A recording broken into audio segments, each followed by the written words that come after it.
I said to Imam Ahmed al-Hassan, from him is peace, why did the stars have so much importance for the ancient people?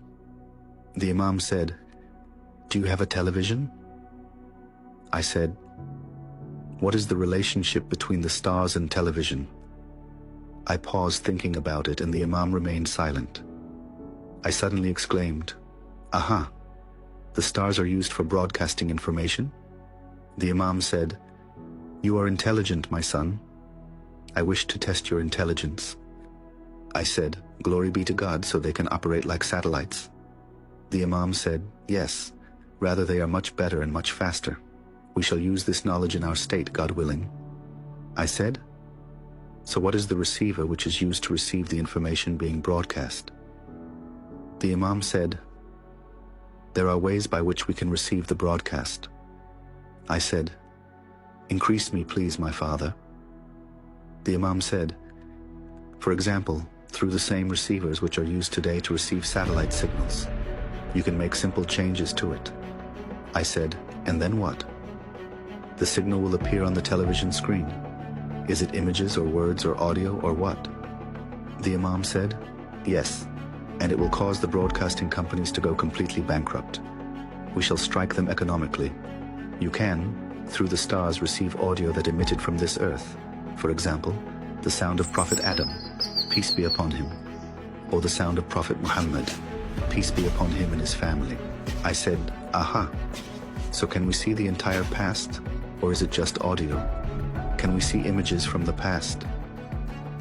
The Imam said, video and images can be broadcast, and we can receive it from the stars or from space once those images are beamed by the television channels towards the stars.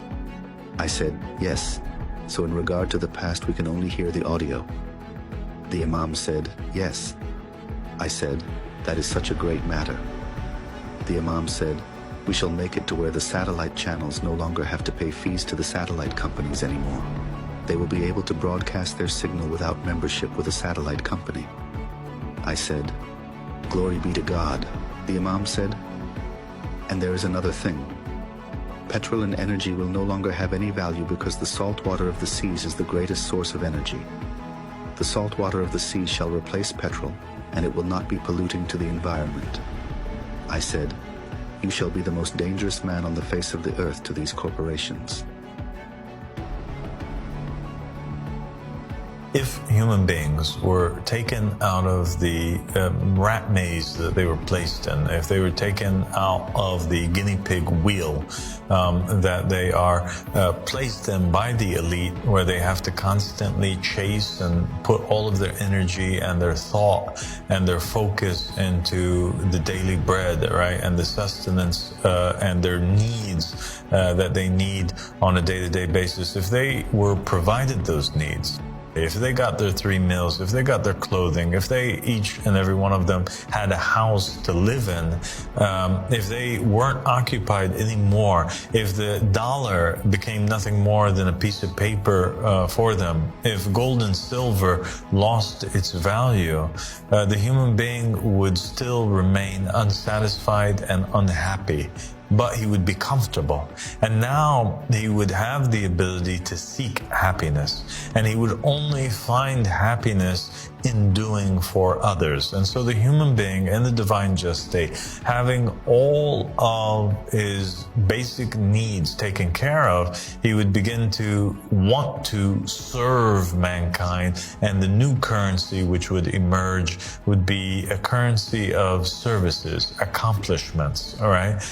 A sense of pride, a sense of satisfaction. That would be the new sought after gold and silver that people would desire. And so they would, each and every one of them, compete with one another, not in hoarding wealth, but in virtues. And they would compete with one another in establishing things or creating things that would further assist mankind in achieving its collective goals of prosperity on the planet.